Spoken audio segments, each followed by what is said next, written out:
A reading from the Holy Gospel according to St. John, chapter 2, verses 13 to 22.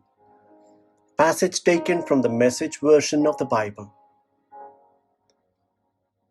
When the Passover feast, celebrated each spring by the Jews, was about to take place, Jesus traveled up to Jerusalem. He found the temple teeming with people selling cattle and sheep and doves. The loan sharks were also there in full strength. Jesus put together a whip of strips of leather and chased them out of the temple, stampeding the sheep and cattle, upending the tables of the loan sharks, spilling coins left and right. He told the dove merchants, "Get your things out of here. Stop turning my father's house into a shopping mall." That's when his disciples remembered the scripture, "Zeal for your house consumes me." But the Jews were upset. They asked, "What credentials can you present to justify this?" Jesus answered, "Tear down this temple, and in 3 days I will put it back together." They were indignant. "It took 46 years to build this temple, and you are going to rebuild it in 3 days?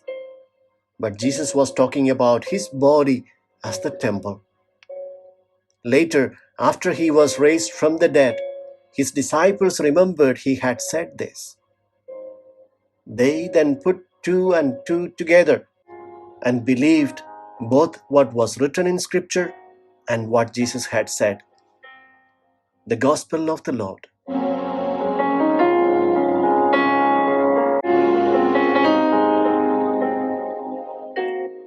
Reflections on the Gospel according to St. John, chapter 2, verses 13 to 22.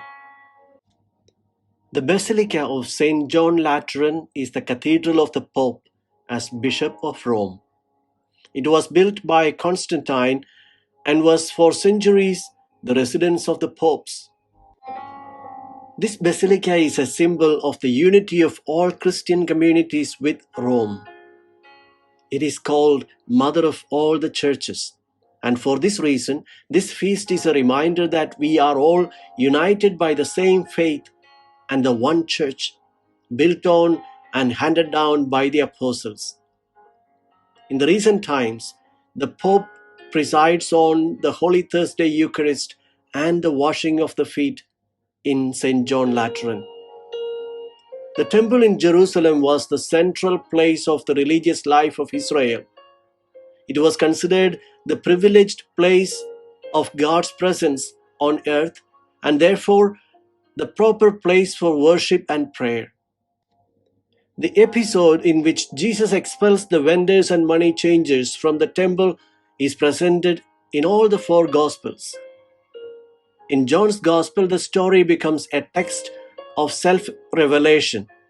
It is the first time that Jesus manifests his divine identity when speaking of the temple as my Father's house. On the other hand, he takes the image of the sanctuary as his own body.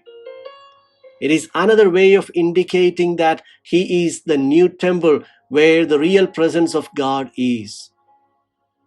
We celebrate the dedication of the Lateran Basilica mainly because it was the first public building, the first temple where Christians found themselves free after centuries of persecution. At the site's entrance, there is an inscription that reads, "Holy Church of Lateran, Mother and Head of all churches of the city and of the world," meaning that all the temples where Christians gather throughout the land had its beginning there. Today's celebration leads us to think of our own dioceses and parish communities. Our local churches are united to the head and mother cathedral, and this is a feast of the unity of the church. Today, we especially pray for all those who form the life of our dioceses, from the most humble and hidden members to our bishops, that from the symbolic place of the cathedrals are the visible foundation of unity. We also pray that our parish communities and our dioceses, with the testimony and actions of all its members, fulfill the mission of the Church to share the joy of the gospel in the midst of men and women of our time and place.